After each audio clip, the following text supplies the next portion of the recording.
Ele é coordenador regional do MDA no norte do Espírito Santo. Pastor sênior da Igreja Batista Palavra e Poder. O homem sonhador, que sonha os sonhos de Deus. Tem lutado, caminha na direção de um alvo, de uma cidade totalmente ganha para Jesus. Vamos receber nosso palestrante com a salva de palmas, Rodrigo Amaral. Sente um pouquinho, por favor, antes da gente compartilhar o texto dessa manhã. Irmãos, olha o desafio para mim, pregar logo depois do pastor Ebe. Eu estou me sentindo como Josué, né? Josué foi substituir Moisés. Imagina, o que aconteceu com Josué? Ele ficou 40 dias lá, prostrado, arrasado, foram 40 dias lá chorando, lamentando, lamuriando. Imagina, mas eu não vou fazer isso não, irmão, não dá tempo de chorar não, porque você veio aqui para receber a palavra, né? Mas deixa eu te falar uma coisa, que é uma carta, né? Uma cartinha lá, que eu deixo na manga. Sempre eu tenho que ter uma carta na manga para usar na hora certa, viu, pastor Wagner? Então, qual é a questão? Eu sei que nós estamos aqui nos sentindo como Jesus em João capítulo 13 com os discípulos. Jesus começa a contar, eu vou subir para o Pai, vocês vão ficar, eu vou enviar um outro Consolador, mas não fica assim, vai estar tudo certo. Até o capítulo 13 eles estão arrasados. Aí chega no 14, Jesus dá uma injeção de ânimo nos discípulos. E ele começa dizendo, não se turbe o vosso coração, né? No sentido de perturbar, né? Perturbar é permanecer turbado. Turbar é igual turvar a água, né? Aquela lama toda. Então, Jesus percebe que o coração do discípulo está ali meio entristecido com tudo que ele conta. E o que é que Jesus faz? Começa a dar boas notícias para eles. E fala, olha, vocês precisam crer em Deus. E vocês precisam crer também em mim. Então ele vai dando boas notícias. Então deixa eu dar uma boa notícia para você, irmão. É o seguinte, você que veio a essa conferência, você que está bebendo aí de balde, né? Não de caneca, mas de balde, tem uma boa notícia para você, tá? Já fechei com o pastor Ebe já para 2020, ele vai estar aqui novamente. Amém? 2020, pastor Ebe retorna para Boa Esperança, em nome de Jesus. Eu fiquei tão feliz com essa notícia, já deu tudo certo. Eu vou estar depois anunciando para vocês qual vai ser a data. Mas ano que vem nós temos a conferência de novo, 2019, 2020 vai ser com o pastor Ebe. Eu vou trabalhar para ele ficar mais tempo com a gente, amém? Mais tempo com a gente. Nós estamos, irmão, vivendo um momento na nossa realidade de nação e até... Uma coisa que está assim, ontem eu estava lendo um noticiário na página, no site do UOL, e dizia o seguinte, olha, por mais que tentaram burlar o PT e outros mais, burlar e interromper a exibição daquele seriado, daquela série, né? O Mecanismo se tornou a série mais vista no Brasil. Isso é informação de ontem. E é só que a sociedade pós-modernista, que é a sociedade que a gente vive, está tão bagunçada, que a gente começa a ver que alguns consideram esses camaradas assim, rapaz, o cara é bom, hein? O cara é bom. Olha só, eles dizem que é bom porque ele consegue enganar a muita gente. Consegue enganar, consegue manter em obscuro tudo que ele está fazendo. E aí só que a gente vê que muitas vezes são pessoas que começaram na política como gente boa. Assim como a gente vê muito pastor que começou o ministério muito bem, mas ao longo da caminhada ele afunda, ao longo da caminhada ele se corrompe, ao longo da caminhada ele cai. Sabe, a coisa está muito séria, a gente está recebendo assim notícias de muitos líderes, pastores, homens de Deus, até a gente encontra isso também dentro dos líderes de célula, que eles dizem, começa a caminhar, mas no meio do caminho, eles tropeçam e caem. Isso me remota a um homem que foi escolhido por Jesus para andar com o próprio Jesus, que é Judas. E na nossa concepção sobre Judas, nós ficamos pensando assim, olha, Judas, ele foi destinado a atrair Jesus, já estava tudo certo, né? E parece que a gente está meio assim, a gente vai para o seminário e aprende umas coisas no seminário, que deixa a gente meio criando um padrão. Nós viemos de uma herança grega, então para nós, essa herança grega diz o seguinte, o que você entende, você controla, aquilo que você consegue compreender, você controla. Por isso que a gente tem muita dificuldade de ler um livro 2 vezes, por exemplo. A gente tem muita dificuldade de ler um livro 2 vezes. Por quê? Porque a gente já leu uma vez, tá bom, é suficiente, eu já sei sobre isso. Eu já ouvi essa pregação, eu já li esse texto bíblico, então a gente já tem como uma coisa taxada, fechada. Então eu quero assim, desconstruir algumas coisas sobre Judas com você também nessa manhã, mas trazer o que é que aconteceu com Judas. Então eu queria que você abrisse sua Bíblia comigo em Marcos capítulo 14. Marcos capítulo 14, nós vamos ler do verso 1 ao verso 11. Eu creio que a referência que vai aparecer ali para nós, ela está errada, né, do nosso tema. É uma mensagem que eu considero assim, muito importante, porque ela trata dos valores do MDA, do discipulado a um, do lidar, e da gente destruir essa cultura que está imperando no meio da igreja. A cultura da aparência, a cultura da aparência. Então hoje, nessa manhã, eu quero fazer um convite a você. Esse tempo de tanta dificuldade, que você não pode dizer assim, é uma ordem, seja transparente. Porque eu acho que se eu falar assim, seja transparente, alguns de vocês vão falar assim, pô, o pastor está pegando pesado. Então assim, indo nessa onda da cultura mimimi, então eu vou dizer assim, é um convite para você ser transparente. Amém? É um convite, estou sendo aqui moderado com você, que eu acho que uma das coisas fantásticas do MDA é isso, o pastor Ebe diz isso, nada forçado dá certo, nada forçado dá certo, né? Você tem uma frase que é uma frase que não tem nada de errado nela, mas que ofende as pessoas quando a gente fala assim, querido, você tem que fazer isso. Nossa, isso parece que vem que nem uma espada para nós, como assim eu tenho que fazer? Eu não sou obrigado, eu faço o que eu quero e tal, é coisa dessa cultura. Vamos abrir então Marcos capítulo 14, verso de 1 a 11. A Bíblia diz assim, faltavam apenas 2 dias para a Páscoa e para a festa dos pães sem fermento. Por que eu estou escolhendo a narrativa de Marcos? Porque ela nos dá uma visão mais completa do que aconteceu. Para Judas virar quem ele virou. E o texto continua dizendo, os chefes sacerdotes, os mestres da lei, estavam procurando um meio de flagrar Jesus em algum erro e matá-lo. Esse era o objetivo deles. Só que eles não tinham um apoio, eles não tinham um caminho para fazer isso com Jesus. Já tinham tentado muitas vezes, mas não conseguiram o caminho. E aí então, o objetivo de Marcos é nos mostrar como que eles conseguiram esse caminho. O que é que aconteceu? O texto então diz, mas diziam, não durante a festa, para que não haja tumulto entre o povo. Estando Jesus em Betânia, reclinado à mesa na casa de um homem conhecido como Simão o leproso, ele aproximou-se dele certa mulher com um frasco de alabastro contendo um perfume muito caro. E ela quebrou, feito de nardo puro, ela quebrou o frasco e derramou o perfume sobre a cabeça de Jesus. Alguns dos presentes começaram a dizer uns aos outros indignados, por que esse desperdício de perfume? Ele poderia ser vendido por 300 denários e o dinheiro ser dado aos pobres, e eles a repreendiam severamente. E aqui eu quero dar uma pausa. Marcos diz que alguns dos presentes começaram a dizer uns aos outros, mas João diz claramente que quem disse isso foi Judas. Judas é quem disse isso.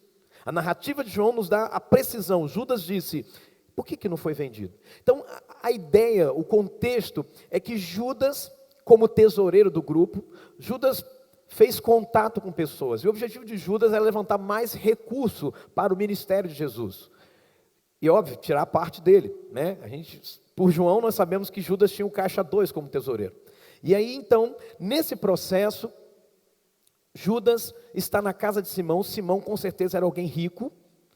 E quando a mulher chega até Jesus e derrama o nardo puro ali, Judas então, ele se sente na responsabilidade de proteger o líder dele, Jesus. E ao fazer isso, ele lança uma palavra assim do tipo, que absurdo essa mulher. Jesus não errou, mas essa mulher, como é que é absurdo essa mulher, como é que essa mulher faz um negócio desse?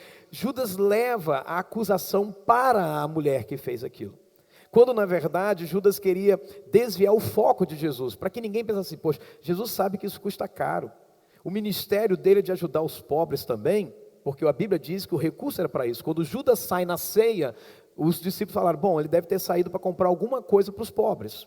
Algum pobre está precisando, ele foi lá ajudar. É uma ação social. Mas qual é a questão? É que Judas começa então a tentar proteger Jesus ali, acusando essa mulher. E aí Jesus vai intervir na sequência do texto, a gente vai ler. Mas só para você ter uma imagem mental sobre o que eu estou falando, é como se, por exemplo, vou falar de mim aqui, eu estou aqui, pastor Rodrigo, fazendo uma campanha. Irmãos, vamos fazer uma campanha para essa igreja, que nós precisamos construir a nossa lanchonete, e a gente começa a fazer uma campanha. E de repente, a igreja se reúne, e essa campanha está acontecendo, e resolve dar um carro para o pastor, para honrar o pastor, por exemplo. Imagina isso, né? Eu acabei ganhando um carro dessa igreja também, né? Mas não veio do caixa da igreja, veio de irmãos que cooperaram, né? Pegaram o meu carro, venderam o meu carro e trocaram para um outro, tá? E aí é o carro que eu dirijo hoje. Imagina que então a igreja tirou do caixa e deu um carro para o pastor Rodrigo. E nessa hora, o que rolou no sentimento de alguns? Olha, peraí, a igreja está fazendo campanha e dá um carro para o pastor, isso está errado. Então esse era o coração de Judas. Nós viemos aqui para angariar recurso para o ministério, e Jesus aceita uma oferta nesse nível? Não pode. Aí ele tenta proteger Jesus. Vamos continuar lendo o texto. O texto diz, eles a repreendiam severamente, repreendiam a mulher de uma maneira severa. Aí Jesus entra em defesa dela, dizendo, deixem-na em paz, disse Jesus, porque a estão perturbando. Ela praticou uma boa ação para comigo, pois os pobres vocês sempre terão com vocês e poderão ajudá-los sempre que o desejarem. Então, em outras palavras, aplicando aqui a ilustração que eu dei, sempre vai haver campanha e oportunidade para a gente semear em campanha, mas honrar o líder, honrar alguém, é uma oportunidade única que não pode ser desperdiçada. O que Jesus recebe aqui é honra. Você está entendendo isso, amém? Muito bem. Mas a mim, vocês nem sempre terão. Os pobres, ou seja, sempre vai haver. Por isso que isso aqui é um golpe assim, daqueles violentos no baço, tá? O lutador de boxe sabe disso. É um golpe no baço da bandeira socialista. Porque Jesus está afirmando, eu não sei qual é a tua posição, se é de esquerda, se é de direita, mas Jesus está afirmando o seguinte: no mundo decaído é impossível não ter pobre. Por isso que Deus nos deu a igreja, porque a igreja vai socorrer esses pobres sempre. Isso foi desde a cultura de Israel, meu irmão. Desde Israel o povo podia colher, mas a espiga que ficou lá, que não deu para arrancar, essa fica para o pobre. Foi aí que Ruth entra, né? É aí que Ruth entra e vai colher espigas, e a história toda que você conhece. E se não conhece, precisa conhecer. Então, Jesus diz, ela fez o que ela pôde. Ela derramou o perfume no meu corpo antecipadamente, preparando para o sepultamento. Jesus está apontando para uma coisa maior. E eu asseguro que onde quer que o evangelho for anunciado em todo mundo, também o que ela fez será contado em sua memória. Aí Jesus agora recebe honra, e isso bate com 1 Samuel capítulo 2, onde Deus diz, honrarei aqueles que me honram, e os que me tratam com desprezo serão desprezados. O que Jesus está dizendo aqui? Onde o evangelho for contado, a história dela, porque ela vai ser honrada pelo que ela fez. Porque a verdade é essa, irmão, quem dá honra, recebe honra. Não tem para onde correr disso. E aí, irmão, é que diz o verso 10. Se a gente pegar a narrativa de João, a gente consegue encaixar perfeitamente no verso 10. Então Judas Iscariotes, um dos 12, dirigiu seus chefes sacerdotes. O que Marcos está fazendo conosco nessa manhã? Marcos está dizendo o seguinte: você quer saber o que aconteceu no coração de Judas? Eu estou te dando o contexto. Nós estávamos lá, naquele momento, na casa de Simão, quando de repente essa história toda aconteceu, e Judas naquele momento ficou magoado com a palavra de Jesus, porque João vai dizer que foi Judas que falou isso, e Judas ficou magoado com a palavra de Jesus. Judas guardou aquilo no coração, e saiu daquele encontro na casa de Simão, e foi direto aos chefes sacerdotes. Quantos estão comigo?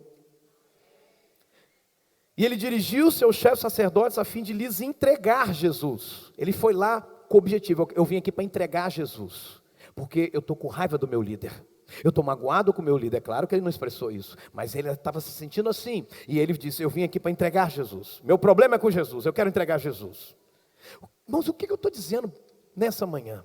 O que eu quero que a gente entenda nessa manhã? Eu quero desconstruir a ideia que nós construímos, de que Judas foi destinado mesmo a trair Jesus, e que não tinha jeito, ia ser Judas. O que eu quero dizer é o seguinte, irmão, haveria um Judas, um traidor, mas poderia ser João, Pedro, qualquer outro, mas não tinha que ser necessariamente Judas. Você está entendendo isso? A proposta, então, muito os alegrou, e eles lhe prometeram dinheiro. Ele só foi para entregar, ele não foi nem para ganhar dinheiro com isso. Ele ficou com tanta raiva, eles prometeram dinheiro para ele. E o texto diz, assim, agora não são mais os chefes sacerdotes. Agora sim, Judas procurava uma oportunidade para entregar Jesus. Amém? Vamos orar uma vez mais? Pai, essa é a tua palavra. E aí é necessário que o Senhor desvende os mistérios dela para nós. Necessário que o Senhor nos faça entender os riscos que nós corremos quando seguimos pelo caminho de Judas. Senhor, é necessário que o Senhor nessa manhã nos faça entender a importância de sermos transparentes quanto ao nosso discipulado. A importância de termos alguém com quem a gente possa rasgar o coração, não apenas abrir o coração, mas rasgar o coração. Mas não apenas ter alguém, mas também ter uma boa atitude para com o nosso discipulador, quando a boa atitude é de fato sermos transparentes. Por isso, Senhor, nessa manhã, alarga o nosso entendimento, abre os nossos olhos, Senhor, traz revelação para dentro de nós, para que isso não seja apenas uma coisa que a gente vai entender, mas uma coisa que a gente vai receber dentro de nós, para mudar a nossa história e mudar a forma como fazemos aquilo que fazemos. Nós oramos, Senhor, crendo que na dependência do Teu Espírito, o poder do Senhor fluirá sobre nós, em nome de Jesus. Amém e amém, Jesus. Amém? Então o tema dessa palestra, dessa ministração é um convite à transparência. Qual é o risco que nós corremos de nos tornarmos um Judas? De abandonarmos o ministério, de falarmos mal da visão do MDA depois de ter bebido dela, e é isso que tem acontecido, que a gente está vendo nessas últimas semanas. Depois de ter bebido da visão do MDA, agora eu falo contra. Se o MDA se tornou uma carteirinha que levou pastores que estavam no anonimato para muitos lugares do Brasil.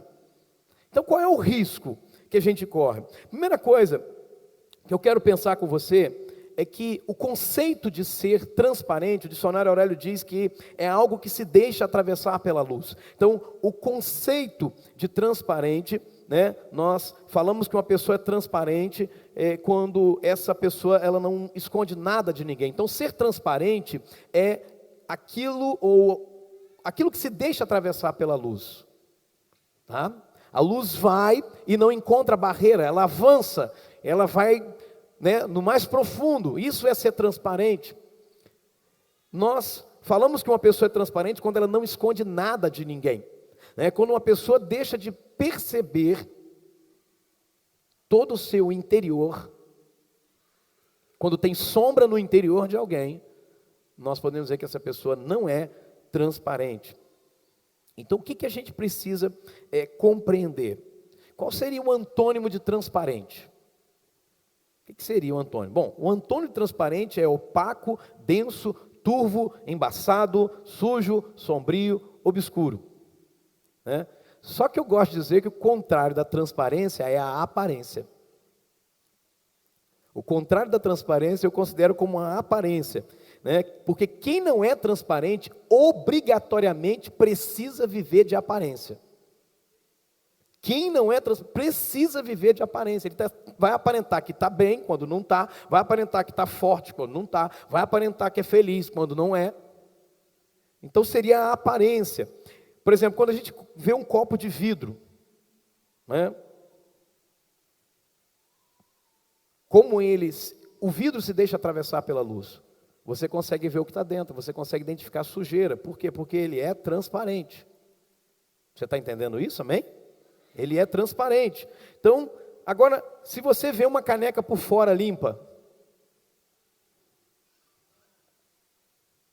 você não sabe se ela está suja dentro. Você tem alguma coisa boiando aqui. Por quê? Porque nós pegamos a caneca e só percebemos que ela está suja se olharmos dentro. Então, isso é transparência, isso é a aparência. Amém? No discipulado é a mesma coisa. Tem discípulos, irmãos, que eles são de vidro, então, não no sentido de que quebra fácil, mas no sentido de que a luz atravessa para eles. Meu discipulador amado, pastor Josué, né, eu fui muito bem discipulado pelo pastor Evandro, uma honra estar aqui pregando com ele ali sentado. Eu até estou mais calmo agora, porque ele está ali, né, me dá aquela segurança. Mas, ele diz o seguinte, que existe o discípulo torneira velha. O que é o discípulo torneira velha?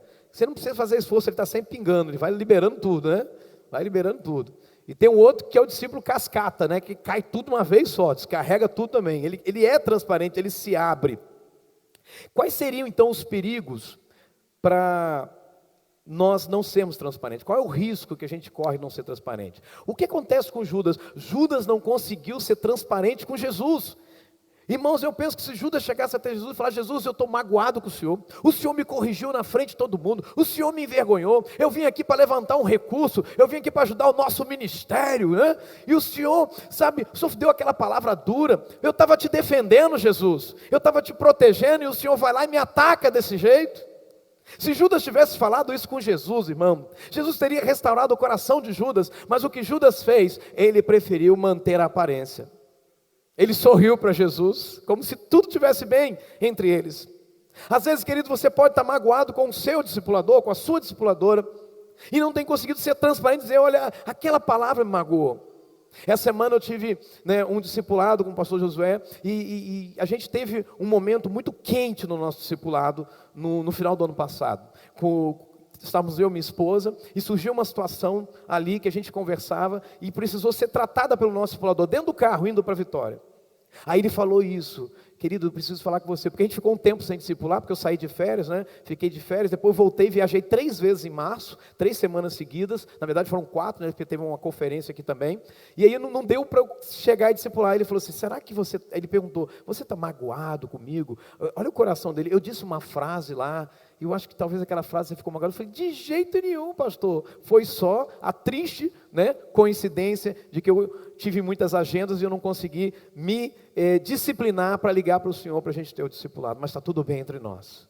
Essa transparência, irmãos. Agora, imagine se de fato ele falou alguma coisa e eu fiquei magoado. Então, a gente vai lá daquele jeito. O que acontece, queridos, que quando nós não somos transparentes? Quais são os perigos? O pastor Josué Gonçalves, ele diz o seguinte: as perdas mais significativas que refletem por toda a nossa vida, não são as perdas que nós sofremos por fora, mas sim aquelas que nós temos do lado de dentro.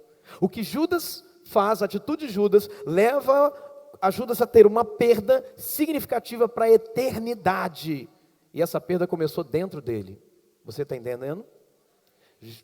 Provérbios capítulo 4, verso 23 diz: sobre tudo que você deve guardar, guarde o seu coração, porque dele depende a sua vida inteira, na nova linguagem de hoje. Toda a sua vida depende do seu coração. Então, guardar ali tem um duplo sentido, vem do guarda. Ou seja, você tem que proteger o coração daquilo que pode entrar nele. Mas você também precisa proteger o seu coração daquilo que pode sair dele. O guarda está à porta. O guarda filtra o que vai entrar, mas o guarda também filtra quem está saindo.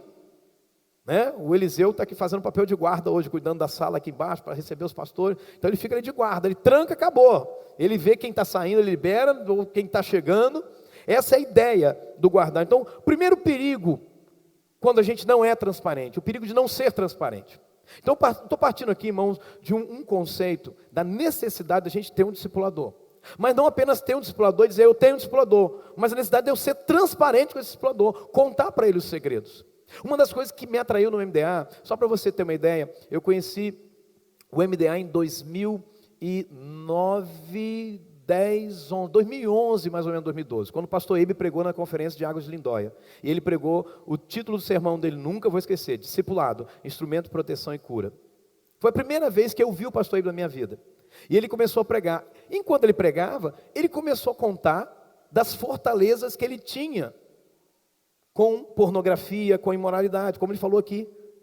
Ele começou a contar, eu falei: rapaz, mas que pastor faz um negócio desse no púlpito? Eu falei: eu não contaria, eu não teria coragem de contar. Igual ouvi o pastor Billy falar: não, mas eu fui abusado quando eu era adolescente, e eu tinha voz fina, me chamava de gay. Eu falei: eu não tinha coragem de contar um negócio desse. Eu pensava assim, mas isso era ser transparente. Só é transparente quem foi tratado, quem foi curado, quem já tem o coração limpo. O Senhor disse em Mateus capítulo 5, no sermão que nós conhecemos, o Sermão do Monte, nas bem-aventuranças, ele começa dizendo, nas 3 primeiras: bem-aventurados os pobres de espírito, porque deles é o reino do céu; bem-aventurados os que choram, e bem-aventurados os mansos, porque herdarão a terra. O verso 2 está linkado com o verso seguinte, que vai dizer o seguinte: bem-aventurados os pobres, bem-aventurados os que choram, bem-aventurados os mansos. Em seguida vem os que têm fome e sede de justiça, que é o ponto da mudança. Aí vem a sequência: Bem-aventurados misericordiosos, porque eles alcançarão misericórdia. Por que misericordiosos? Porque eram pobres de espírito e foram perdoados. Agora eles podem ser misericordiosos com outros. Porque se a misericórdia alcançou você com outros. Mas o verso seguinte diz assim: bem-aventurados puros de coração, porque eles verão a Deus. Eles choraram pelos seus pecados aqui, receberam o perdão, agora o coração deles está purificado, porque foram perdoados. Assim deve ser o nosso coração, puro, transparente, limpo. Primeiro perigo de não sermos transparentes: isolamento. Esse é o primeiro perigo. Quem não é transparente, quem começa a viver de aparência, precisa se isolar, precisa fugir da luz. Quando a gente olha, por exemplo, 2 Reis capítulo 5, falando de Naamã. Naamã era um guerreiro valente, um homem conquistador, mas ele era leproso. E ele tinha tecidos enrolando a sua pele. Sabe aquela expressão? Trapos de imundícia, a nossa justiça, Isaías diz que a nossa justiça é como trapos de imundícia. Sabe o que é trapos de imundícia? É o tecido que enrola a ferida de um leproso. Ele enrola, fica bonitinho no primeiro momento, mas passou um tempo, começa a vazar, a cheirar mal, a feder. Então quando tira aquele pano é o trapos de imundícia. Assim é toda vez que nós queremos nos justificar diante de Deus. Dizer, não, eu sou bom, ou dizer, não, eu resolvo o problema do pecado na minha vida. Então, Naamã era leproso, somente na casa dele que alguém tinha acesso. Aí tem aquela menina que foi levada escrava que consegue perceber. O salmista no Salmo 32, verso 3 e 5, ele diz: enquanto eu calei os meus pecados, envelheceram os meus ossos pelos meus constantes gemidos todo dia. E em seguida ele diz o que acontece: o coração foi purificado, eu confessei-te o meu pecado e a minha iniquidade não mais ocultei. Então no primeiro versículo, versículo 3, ele está dizendo: aqui eu não era transparente, e o que eu tinha? Dor, isolamento, ficava pelos cantos. É por isso que muita gente, tem visto o discipulado, em alguns casos, como algo ameaçador. Por quê? Porque prefere viver na aparência. Eu vou falar da minha vida para alguém? Eu tenho que contar os meus podres, a forma que... Não faço não. Então a pessoa prefere viver isolada. Quantos pastores estão vivendo essa realidade? Quantos pastores vivem isolados? Por quê? Porque não, prefiro viver na aparência. Eu tenho que viver na aparência. Por quê? Porque não, ser transparente fica caro, pensam eles. Nós também pensávamos assim, irmãos. Como é que eu vou falar da minha vida? Vou falar dos meus defeitos? A aparência. Pastor Sabá Liberal, ele disse o seguinte: segredos são como algemas que nos prendem. Quanto mais tempo nós passarmos com elas, com as algemas, mais nos apertam e nos machucam. Quanto mais tempo você passa com algo escondido no teu coração, aquilo vai te apertar e vai te machucar. O que antes era simplesmente uma mágoa no coração de Judas, se transformou em ódio e rebeldia contra Jesus. As algemas começaram a apertar. O pastor Lucas Huber, saudoso pastor Lucas Huber, irmão do pastor Abe Huber, que morreu num acidente de avião lá na Amazônia. Eu estive lá, a gente ouviu tudo isso, viu como é que aconteceu, mostraram para a gente o lugar que ele poderia ter caído e tudo, ou que ele caiu. E ele diz o seguinte: a única pessoa impossível de ser ajudada é a pessoa que escolhe viver na mentira. É a única pessoa impossível de ser ajudada, é a pessoa que escolhe viver na mentira. Você não tem como restaurar alguém que resolveu se esconder atrás da mentira. Sabe aquela coisa que você pergunta para alguém assim: aí, está tudo bem? E a pessoa diz: está tudo bem. Você se vê limitado para ajudar essa pessoa. Você se vê limitado para dizer alguma coisa, porque uma das coisas que nós precisamos aprender, irmãos, é que nós não podemos arrancar máscaras de ninguém, porque vai ferir. Jesus sabia que Judas estava se sentindo assim, sim ou não? Claro, onisciente. E outra, o bom discipulador conhece o seu discípulo só de olhar. Você sabe que não está bem, você sabe que alguma coisa está errada, mas o discípulo não conta, porque ele quer viver na aparência. Jesus sabia que Judas estava assim, mas Jesus não arrancou as máscaras de Judas. E esse é um princípio discipulado que nós precisamos aprender. Jesus deu oportunidade para Judas até no último momento. Porque em geral, quando nós ficamos magoados com alguém, nós caímos na besteira de pensar que esse alguém também está magoado com a gente de algum jeito. A gente começa a olhar para essa pessoa e tentar ver alguma coisa no comportamento dessa pessoa contra nós. Você está entendendo isso, amém? Então a gente começa a olhar o comportamento dessa pessoa e ver se tem alguma coisa que ela possa estar fazendo de mal contra nós. Mas imagine, sou eu que estou magoado com o pastor Evandro, por exemplo. Né? Eu estou magoado com ele. Mas aí eu começo a olhar alguma atitude dele que eu possa acrescentar mais dor a mim. E dizer, não, olha lá, o pastor Evandro fez isso. Por isso que eu tenho razão de sentir o que eu estou sentindo. E Judas ficava certamente olhando assim para Jesus o tempo todo. A Bíblia diz que ele estava procurando uma ocasião para entregar. Jesus tinha uma reunião de oração naquela noite no Getsêmani. Jesus teve a ceia e Judas sai da ceia, abandona a ceia e vai embora. E ele não vai orar com Jesus no Getsêmani. Judas abandona a ceia e vai embora. Talvez Judas ficasse pensando assim, poxa, Jesus chamou os discípulos para orar, está vendo aí? E não me chamou. Foi todo mundo para o Getsêmani e eu não fui, mas Judas saiu cedo da ceia. Né? Pastor Domingos diz um negócio tão interessante, cuidado com quem sai primeiro, viu? Judas saiu primeiro, viu? Tem gente que mal o culto está terminando, a pessoa já levanta, poca e vai. Um dia encontrei a irmã na porta da igreja e falei com ela, irmã, ela lá na porta, o culto estava acabando ainda, eu fui lá para cumprimentar as pessoas, chegou primeiro que eu. Falei, irmã, não, pastor, mas já demorou muito, demora muito, eu tenho que ir embora. Eu falei, irmã, você não pode esperar 5 minutos, vai mudar o quê, irmã? Você perdeu a bênção de 5 minutos, irmã. Você ficou aqui até agora. Mais 5 minutos, irmã. Então, cuidado com quem sai primeiro, viu? É uma brincadeira, mas se você quiser levar a sério, né? Pode levar aí, não tem problema não, viu? Segundo perigo de não ser transparente é viver sempre fugindo. Você marca o discipulado com o seu discípulo, ele, não, é porque surgiu um negócio aqui, apareceu gente aqui em casa. Né? Deus está revelando, né, irmão? Deus está revelando, né? O discipulador não se contenta e liga para o discípulo. Aí o discípulo está vendo que é o discipulador, ele olha para o celular e diz, não vou atender. Eu não vou atender, não quero falar com ele hoje não. Vou até virar o celular assim, ó. Ó Deus revelando aí, ó. João 3,20, João diz o seguinte, todo aquele que pratica o mal, ele aborrece a luz, ou se aborrece da luz, e não se chega para a luz, a fim de não serem arguídas suas obras. Ele foge da luz, irmão. Igual barata. Né? Não sei se você já teve essa triste experiência de chegar na cozinha no meio da noite e acender a luz. As baratas estavam tudo bem lá no escuro. Né? De repente fica tudo doido. Tem uma barata tão doida que você só levanta o pé, ela vem para debaixo do teu pé, é só pisar. Né? E faz o croquezinho, né? Então João está dizendo o seguinte, alguém que esconde alguma coisa dentro de si, ele vai sempre fugir da luz. E deixa eu falar uma coisa, o encontro discipulador com o discípulo é dia de luz, irmão. O dia do discipulado é dia de luz, é dia que a palavra vai entrar, é dia que o conserto vai entrar, é dia que o alinhamento vai acontecer. Mas se nós não estamos sendo transparentes, nós vamos fugir dessa luz. E até aqueles que evitam o discipulado estão fugindo da luz. Irmão, discipulado é luz. Discipulado salvou minha vida, discipulado salvou meu ministério, discipulado salvou minha família. Pastor Evandro entrou na história da minha vida, mudou essa história, aprendi muito sobre amor com esse homem. Discipulado é vida, é luz, irmão.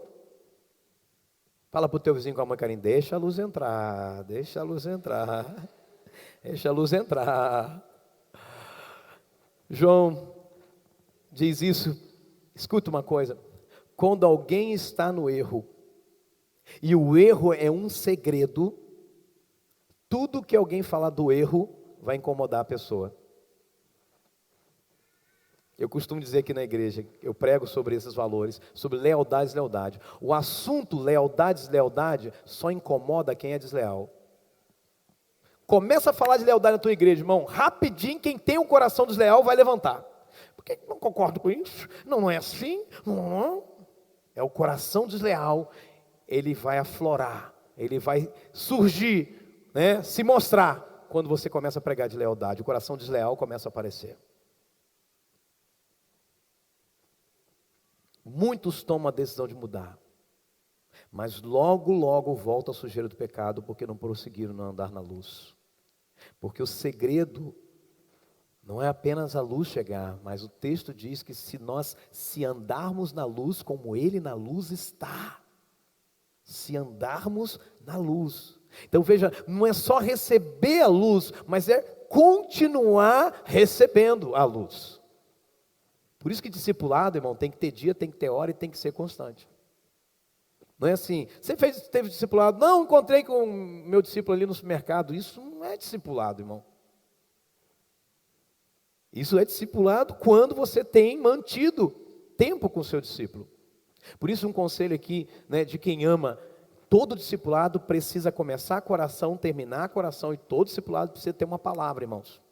Eu tinha falhado muito no ano passado com os discípulos, porque eu dava uma palavra num dia discipulado, na outra não dava. Não, agora eu quero dar palavra todo encontro, eu quero liberar uma palavra na vida deles. Uma palavra, uma tarefa, um direcionamento.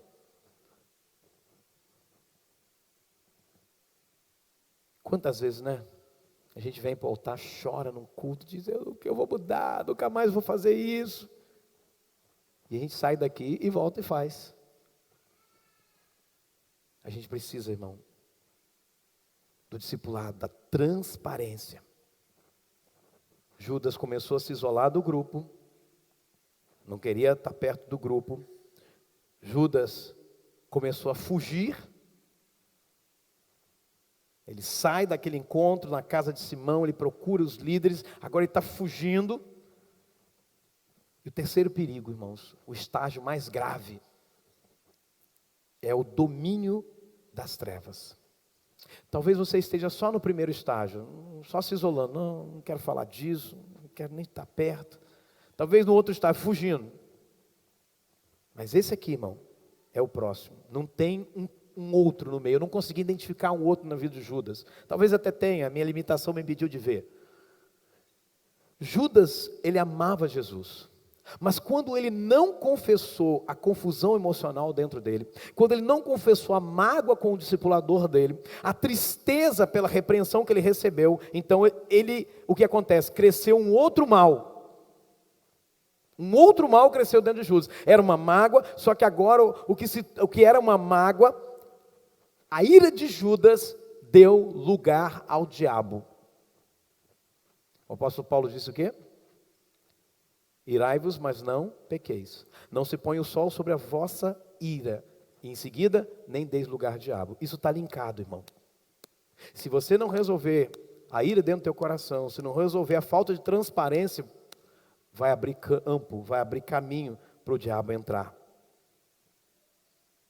João 12 diz que muitos dentre as próprias autoridades creram nele, mas por causa dos fariseus não o confessavam, para não ser expulsos da sinagoga, porque amaram mais a glória dos homens do que a glória de Deus. O que a gente vê nessa passagem, irmão? O que a gente vê nessa passagem? Que até uma decisão por Jesus, ela tem que ser pública e transparente. Tem gente que critica, né, a prática de você fazer apelo público e as pessoas virem à frente para entregar a vida para Jesus. Diz que para que isso tal? Mas eu entendo isso importante, irmão. A nossa alma precisa disso. Porque se não tiver esse momento onde a gente deu um passo, teve uma mudança, o nosso corpo saiu do estado de estar sentado para estar em pé e estar andando, ou erguendo as mãos, ou ter algum movimento, nós vamos ficar pensando o seguinte: não, eu não tomei decisão nenhuma. Eu não fiz nada diferente, eu fui e voltei do culto do mesmo jeito. Então quando a gente se levanta, caminha, aquilo marca a gente e a gente entende que não, eu fiz algo público. A decisão por Jesus tem que ser algo público e não nos bastidores. Por isso que batismo é um negócio público, irmão. Isso é bíblico. Por que a gente sabe todos os batismos da Bíblia que a Bíblia narra? Porque todos foram públicos. Até o eunuco, todo mundo sabe do batismo do cara, só estava ele, Filipe e o pessoal que estava conduzindo a carruagem. As trevas é exatamente o território de Satanás. É o terreno de Satanás. Nas trevas Satanás reina, nas trevas ele governa. Satanás, ele é o imperador das trevas. A palavra diz que ele nos tirou, nos arrancou do império das trevas. Então Satanás é o imperador dessas trevas. Enquanto eu ou alguma coisa, escute isso, enquanto eu ou alguma coisa em mim estiver nas trevas, vai estar no domínio de Satanás também. Enquanto alguma coisa em mim ficar escondida, Satanás vai continuar impondo o domínio dele e as pressões dele na minha vida. Ele mantém o controle. É por isso que Jesus diz claramente: eis que o príncipe desse mundo está vindo, e ele nada tem em mim. Porque a Bíblia diz que Deus é luz e nele não há trevas alguma. Não tem nada oculto em Deus. Não tem nada escondido em Deus. Alguma coisa dúbia sobre Deus, sobre o caráter de Deus. Diga comigo que está no campo das trevas, está no domínio de Satanás, está no terreno dele. A Bíblia, para nos apontar isso com uma clareza assim fenomenal, irmãos.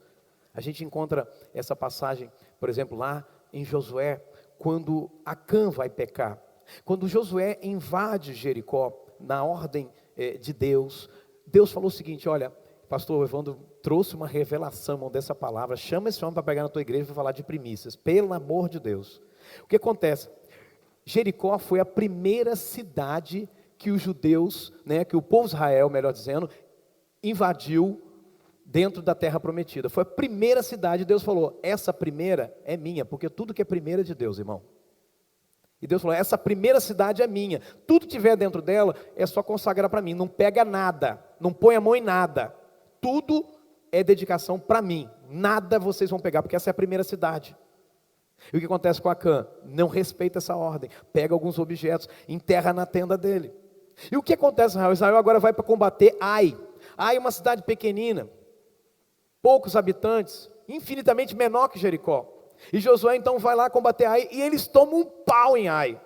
Eles tomam um pau, vão com 3.000 homens, tomam um pau, volta gente correndo, morre soldado, 20 e poucos soldados vão morrendo, e eles tomam um pau em Ai. Aí Josué cai com a boca no pau: meu Deus, o que aconteceu? E Deus falou: levanta daí, rapaz. A nossa irmã Cassiane canta assim: Deus não rejeita a oração. Nesse caso Deus rejeitou. Para de orar, rapaz, não é hora de orar, é hora de consertar o problema. E levanta Josué para consertar o problema. Tem um pecado aí no meio, eu não posso agir. Olha o que Deus fala para ele: eu não posso agir. Por quê? Porque deu legalidade para o diabo, para as trevas. E Deus falou: eu não posso intervir naquilo que o inimigo quer fazer contra vocês, porque houve legalidade. Deus trabalha com princípio, irmão. Deus trabalha com princípios. Tem um momento que é uma passagem que vai corroborar isso para nós, lá no Evangelho, em Lucas, quando Jesus chega para Pedro e diz assim: Pedro, Satanás requereu o direito sobre vocês, para bagunçar a vida de vocês, mas eu intercedi por você, Pedro, eu orei por você. Ou seja, a atitude dos discípulos de negar Jesus, de se ocultar dele, estava abrindo legalidade para o diabo agir, para as trevas agirem. E aí Jesus falou: mas eu intercedi, porque o que Satanás queria é peneirar vocês como trigo. Você sabe como é que se peneira trigo? Batendo, pá, pá, pá, com toda a força, para acabar com os favos, e os grãos caírem, e a palha for sendo levada pelo vento. Então escute isso: o que está no campo da luz, diga comigo, o que está no campo da luz, não pode ser manipulado por Satanás. Deus é luz. Satanás nunca vai poder manipular Deus, porque Ele é todo luz. Aleluia. 1 João 5 diz: ora, a mensagem que da parte dele temos ouvido e vos anunciamos é esta: Deus é luz e não há nele treva nenhuma. Yin Yang aqui não rola, que é aquele símbolo, Nem tudo que é total, não há nada totalmente bom, sempre vai ter um ponto de maldade naquilo que é totalmente bom, e aquilo que é totalmente mal não é totalmente mal, sempre tem um ponto de bondade no totalmente mal, Isso aqui não rola, irmão, porque Deus é luz, não há nele treva nenhuma. Diga comigo: a transparência nos livra das cadeias do diabo. Quando o pecado de Acã veio à tona, quando ele foi exposto publicamente, por que tinha que ser publicamente? Porque não foi tratado no particular? Por que todo o povo de Israel precisava assistir aquele momento? Porque tinha que ser público. Então quando o pecado de Acã veio a público, o que é que aconteceu? A legalidade foi arrancada das mãos do diabo. Eles voltaram para guerrear com Ai e venceram. Deus está trazendo isso, irmão. Tem muita coisa que nós ocultamos, que não estamos vivendo na transparência. E essa é a razão pela qual a gente está tomando pau do cão, irmão. Está apanhando. A coisa não vai, a coisa não rompe, a coisa não anda para lugar nenhum. 1 João 7, João dá uma chave para nós. Eu queria até que você abrisse a sua Bíblia, porque aí só vai aparecer um versículo, mas eu quero que você leia comigo o contexto desse texto. 1 João, primeira carta de João, capítulo 1. Preste atenção nisso. 1 João 1, 7. E aqui, irmãos, tem uma revelação de Deus para nós. 1 João 7, você achou? Amém? O texto de João 7 diz assim: se porém andarmos na luz, diga comigo, se porém andarmos na luz, como Ele está na luz, mantemos comunhão uns com os outros, e o sangue de Jesus, seu Filho, nos purifica de todo pecado. E o que é, nesse texto, andar na luz? Vamos ler então, né? Nós aprendemos isso lá no seminário, né? Na hora de fazer exegese, tem que ler o contexto imediato. Verso 8 então: se afirmarmos que estamos sem pecado, enganamos a nós mesmos. O que é que João está dizendo para nós? Andar na luz é você admitir que tem alguma coisa errada. Não dizendo claramente que está sempre errado, mas, ou seja, vejam o que João está dizendo: se afirmarmos que estamos sem pecado, enganamos nós mesmos e a verdade não está em nós. Verso 9, contexto imediato: se confessarmos nossos pecados, Ele é fiel e justo para nos perdoar os pecados, nos purificar de toda justiça. O que o João está falando aqui, irmão? Transparência. João está dizendo claramente o seguinte: andar na luz é confessar pecado. Andar na luz é confessar pecado. Diga isso para a pessoa que está do seu lado: andar na luz é confessar pecado.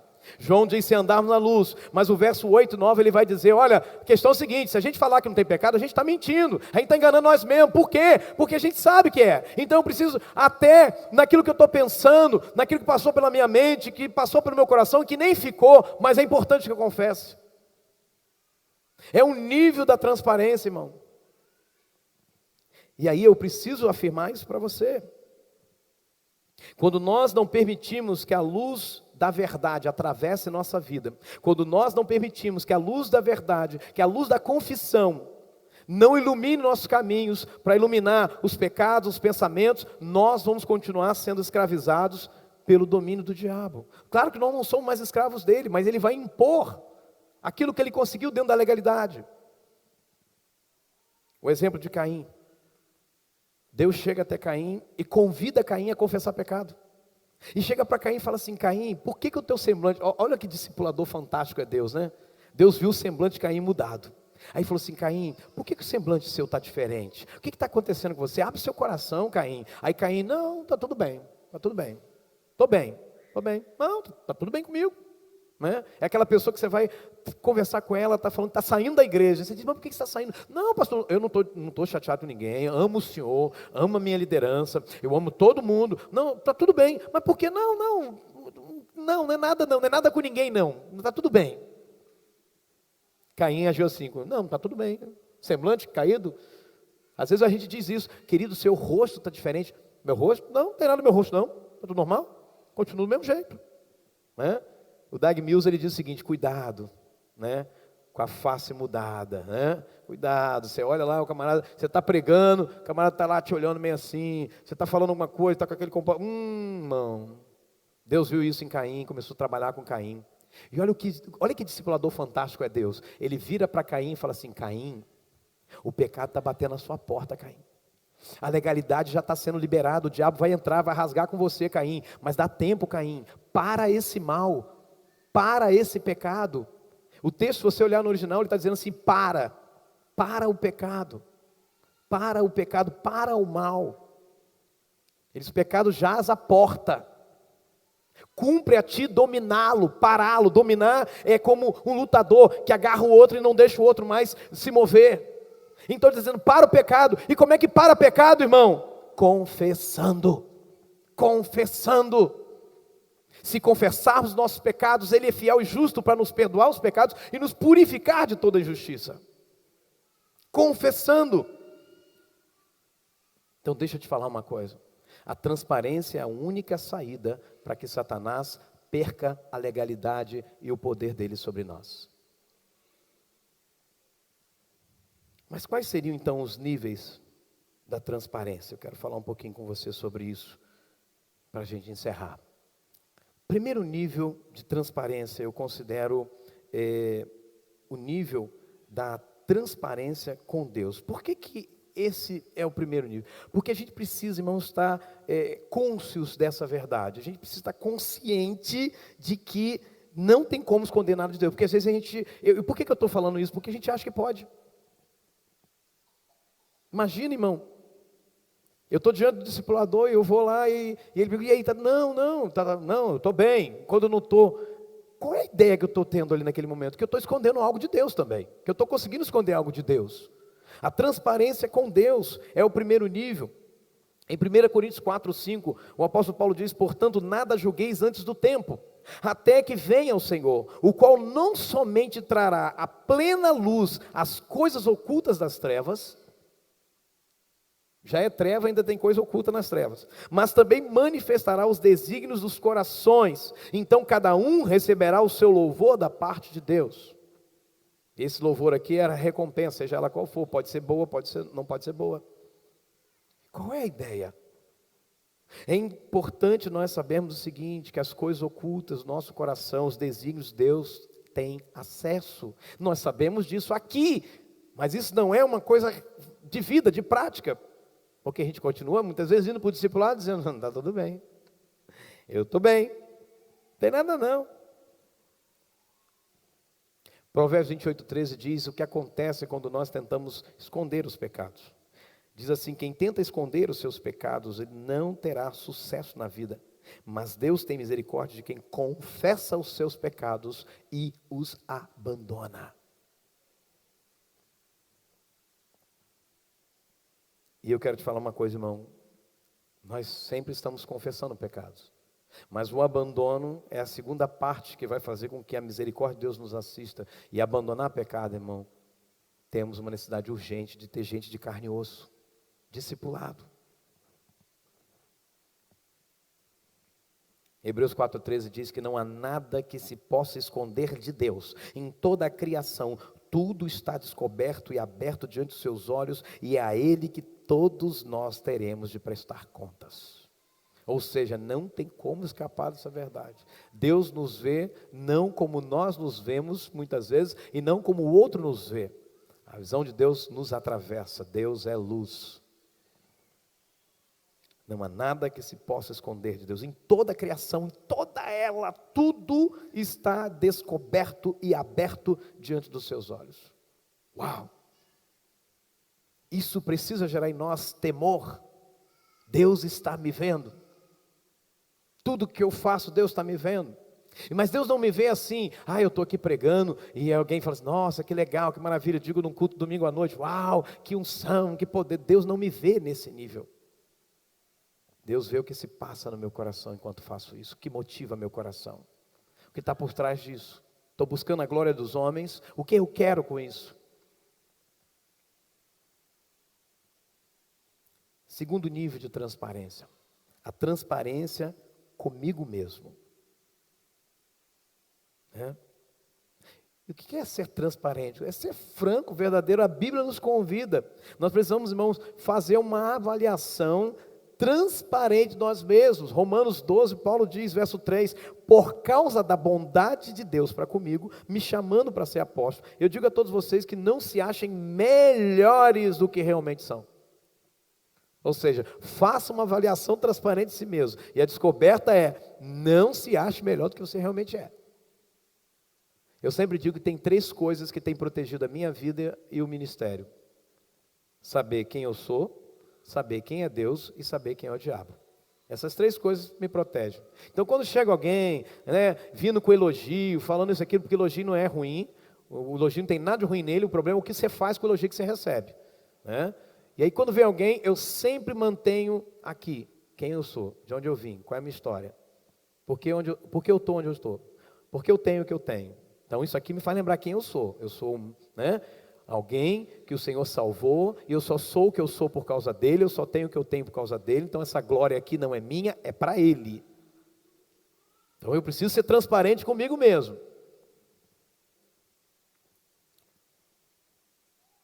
Eu preciso dizer a mim mesmo: eu não sou isso tudo que as pessoas pensam de mim. Eu não sou isso tudo que as pessoas pensam de mim. Eu até quero ser, né? Porque as nossas ovelhas são muito bondosas, né? Nossos discípulos são maravilhosos, eles colocam lá em cima, né? Mas eu não sou isso tudo. Eu sei quem eu sou. E o terceiro nível que eu quero falar com você nesta manhã, aliás, ainda falando aqui de Provérbios 30, 12. Há daqueles que são puros aos seus próprios olhos. Escute isso. Mas que, né, o mais aqui é por minha conta, mas na verdade e que jamais foram lavados da sua imundícia. Isso é um nível muito sério, irmão. Alguém que se olha e diz: não, eu sou bom, eu sou isso aqui, mas não continua sujo, mas ele está tão cego, ele não consegue ser transparente com ele mesmo, a ponto de perceber que ele pensa que é puro, mas a sujeira dele ainda não foi lavada.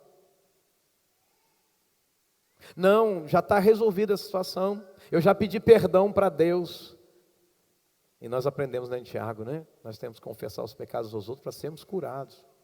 Eu já pedi perdão para Deus já, então, irmão, está sujo ainda, tem que lavar.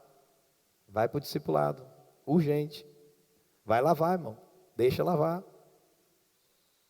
É a água da palavra que vai nos lavando no discipulado, nesse encontro. Por isso que o discipulado precisa ter palavra para limpar, irmão. E o terceiro nível, transparência com os outros. Judas, ele não foi transparente, então ele não conseguiu ser transparente com ele mesmo, consigo mesmo, para dizer assim: olha, eu não estou bem, porque até aqui eu tinha abandonado minha terra, tinha abandonado minha família para seguir Jesus. Eu vim por um motivo nobre, eu amo Jesus, Ele me escolheu para ser discípulo dEle, e esse comportamento meu não está legal, tem uma coisa errada comigo. Judas não conseguiu chegar no nível dessa transparência. Judas não conseguiu chegar diante de Deus e falar: Senhor, o que está acontecendo no meu coração? Eu ouvi tantos sermões do meu mestre, do meu discipulador, eu andei do lado dele, eu sei quem é ele, eu sei do caráter dele, eu estou interpretando isso errado, ele jamais faria alguma coisa para me envergonhar, ele jamais me humilharia, ele é o meu mestre, ele é o meu Senhor, ele é todo amor. Judas não conseguiu ser transparente com Deus. E Judas não conseguiu chegar para um discípulo e falar: pastor, como é que você pode afirmar isso? Porque o texto diz, quando Jesus fala: um de vós vai me trair, todo mundo começa a se perguntar: mas quem será esse? Será que sou eu? Senhor, sou eu? Sou eu? Por que eles perguntam? Porque Judas não falou com nenhum deles o que estava sentindo. Por quê? Porque Judas sai da ceia, por exemplo, e os discípulos pensavam o seguinte: não, Jesus deve ter mandado ele comprar alguma coisa para ajudar os pobres aí. Porque nenhum deles sabia, porque Judas não contou para ninguém. Então Judas não foi no nível da transparência com os outros. Escute uma coisa, irmão. Deus trouxe um entendimento para mim num texto. E eu quero até compartilhar com você. Algumas pessoas, elas estão com rachadura na alma. São soldados de armadura rachada. O texto bíblico fala de um momento que o rei Josafá foi junto com o rei de Israel para o combate. E um foi vestido de soldado, mas a armadura tinha as suas divisões. E um outro soldado do território do inimigo lança uma flecha, a flecha vai justamente na rachadura da armadura e entra. E fere o rei e mata. Então, quando a gente tem uma rachadura aberta, precisa entender o seguinte: a transparência, diga comigo, a transparência é o escudo que vai proteger até que a rachadura seja fechada. Então, quando a gente começa a confessar, falar com os nossos discipuladores: olha, essa área aqui ainda não está boa. Por quê? Porque a rachadura ainda existe, mas a transparência é o escudo que vai proteger a rachadura. Você está aqui, amém? Nós conhecemos bem a frase, né? Quem confessa a tentação, não confessa pecado. O pastor Sabá Liberal disse a seguinte frase: errar é bem mais fácil do que assumir e confessar o erro. Não é verdade, irmão? Primeira vez que o meu filho mentiu para mim foi semana passada. Asaf tem 5 anos, da primeira vez que ele mentiu para mim. A gente estava jogando totó e eu saí para ver que a Suzy estava revirando o lixo, a nossa cachorrinha. Cega, mas revira o lixo, não sei como é que ela consegue aquilo. E aí eu fui lá ver. Quando eu voltei, ele falou assim: pai, fiz o gol quando você saiu. Eu olhei, a bola estava lá no gol. Ele deixou a bola no gol. Eu falei: ué, filho, mas você fez o gol? Eu perguntei para ele: você fez o gol? Aí ele: foi, pai, eu fiz o gol.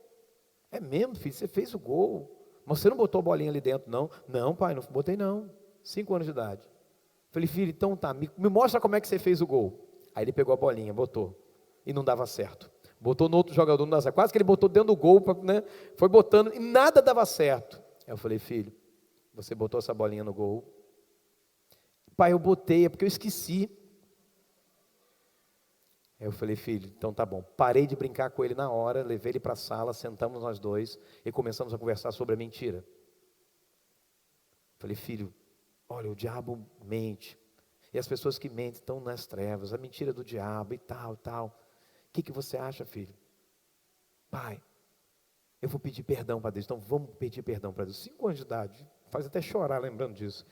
Vou pedir perdão para Deus. Aí ele pediu perdão para Deus e depois me pediu perdão.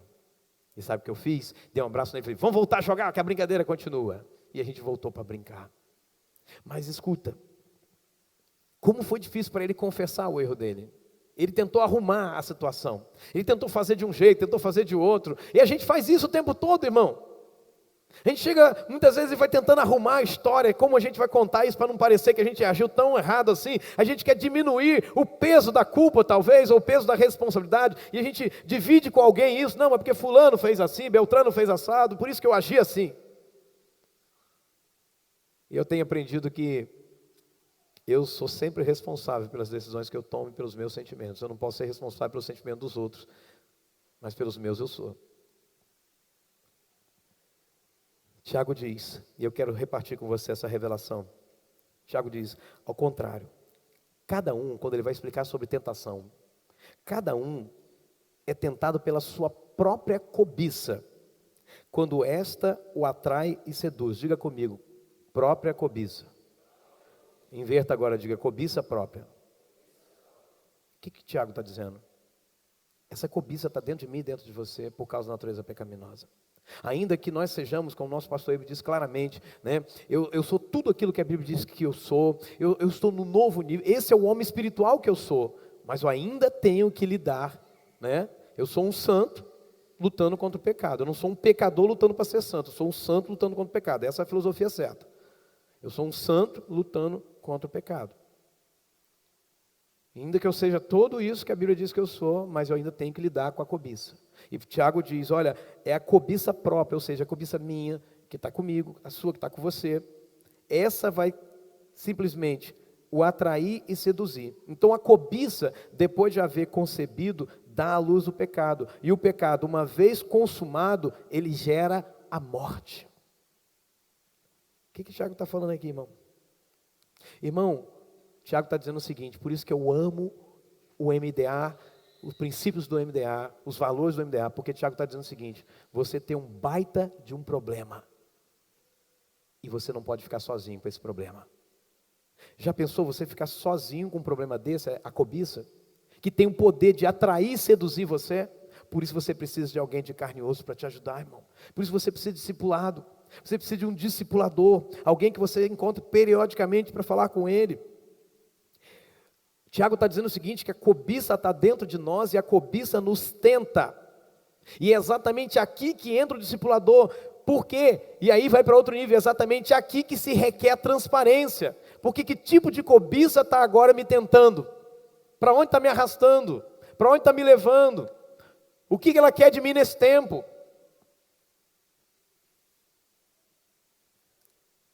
Agora escuta o que eu vou te falar aqui, irmão. As maiores perguntas que os nossos discipuladores nos fazem, na verdade, eles já sabem a resposta. Eles só estão dando uma oportunidade para a gente para falar. Então, deixa eu te dar um conselho de quem ama. Fique bem atento quando o discipulador perguntar alguma coisa para você. Na verdade, ele já sabe a resposta. Ele só está te dando uma oportunidade para você responder. Deixa eu te dar uma base bíblica para você entender isso. Segundo Reis 5:25, falando de Geazi, ele porém entrou e se pôs diante do seu senhor, de Eliseu, então perguntou-lhe Eliseu, de onde vem Geazi? Respondeu-lhe, teu servo não foi a parte alguma. Mas veja a sequência do texto, verso 26, porém ele disse, Porventura não fui contigo em espírito, quando aquele homem voltou do seu carro a encontrar-te? Era isto ocasião para tomares prata e para tomares vestes, olivais e vinhas, ovelhas e bois, servos e servas? O que Eliseu está falando? Rapaz, eu já sabia da resposta, eu estava te dando uma oportunidade para você consertar. E Geazi joga fora a maior oportunidade da vida dele, a oportunidade de conserto. Quantos estão entendendo essa palavra? Ele disse, eu já sabia da resposta. Então, querido, quando o teu discipulador te fizer uma pergunta, fique bem atento, porque essa pode ser aquela pergunta onde ele já sabe a resposta, ele está te dando oportunidade para falar. Amém? O pecado escondido, ele sempre vai deixar a gente fraco e vulnerável para a gente fazer tudo outra vez. Tudo de novo. Irmãos, é uma coisa muito simples. Nós devemos, é uma dívida que nós temos para com os nossos discipuladores. Nós devemos aos nossos discipuladores a verdade. Não tem como a gente frutificar como Deus quer se a gente não for transparente com quem tem a responsabilidade de cuidar de nós. Não tem como frutificar. Pastor Ivan está aqui, foi nosso discipulador. Tudo que era da nossa vida estava lá entregue para ele, é isso. Às vezes ficar madrugada fazendo discipulado, né, pastor? Só a graça de Deus, acho que eu fiquei assim, que novelo, como é que vamos desatar esse novelo? Ele e a pastora Rose. Nós devemos, eu sempre entendi isso, eu devo a verdade a esse homem de Deus. Adão e Eva, eles estavam sempre tentando ocultar a verdade de Deus, né? Quando depois que pecam, eles vão lá, faz o quê? Folha de figueira. Folha de figueira seca, murcha, acaba e tem que colocar de novo. Mas eles estavam achando que com aquilo eles poderiam, sabe, cobrir, ficar com uma aparência de que estava tudo bem com eles, ocultando do discipulador deles o que estava acontecendo com eles. O pastor Sabá disse uma outra frase muito forte, ele diz o seguinte, o pecado precisa de um ambiente propício para crescer e se desenvolver. O útero do pecado é a falta de transparência. O útero do pecado é a falta de transparência. É ali que ele cresce, é ali que ele avança. Irmão, ninguém cai assim, ó, pum! Geralmente a pessoa vai. Ninguém passa na rua, né, pastor Francisco? Ninguém passa na rua, olha para a mulher, vou para o motel com ela agora. Não é assim. Alguma coisa já foi preparada ali. O caminho foi aberto. Se há transparência, irmão, o pecado é abortado para a glória de Deus, aleluia, aleluia. Tem muito pecado na minha vida que foi abortado por causa da transparência, tem muito pecado na sua vida que foi abortado por causa da transparência, você pode dar um glória a Deus por isso? Aleluia. Quantos pecados foram abortados, irmãos? A gente olha para Davi, né? E a gente vê o homem segundo o coração de Deus, mas Davi, irmão, ele não tomou a iniciativa da transparência. O que Deus está trabalhando conosco nessa manhã é que a gente tome a iniciativa da transparência. Né? Davi tentou esconder o pecado toda hora. E existe uma diferença entre confessar pecado e ser descoberto. São duas coisas diferentes, né? Ser descoberto eu chamo de a casa caiu. A casa caiu, não tem mais jeito, né? Foi descoberto. Agora confessar é se antecipar, dizer o que eu estou sentindo, o que está se passando dentro de mim. Tiago 5,16 diz, confessai, pois, os vossos pecados uns aos outros e orai uns pelos outros, para serdes curados. Nós entendemos que quando confessamos para Deus, somos perdoados, mas curados é quando nós confessamos uns para os outros. E aí o texto diz, muito pode, por sua eficácia, a súplica do justo. Deus nessa manhã está nos chamando a sermos transparentes. E até alinharmos nossa vida. Se temos, porventura, um discipulador, sejamos transparentes com ele. Se não temos discipuladores, vamos procurar ter, irmão. Ninguém pode ficar sozinho com um pecado desse, com um problema desse, melhor dizendo.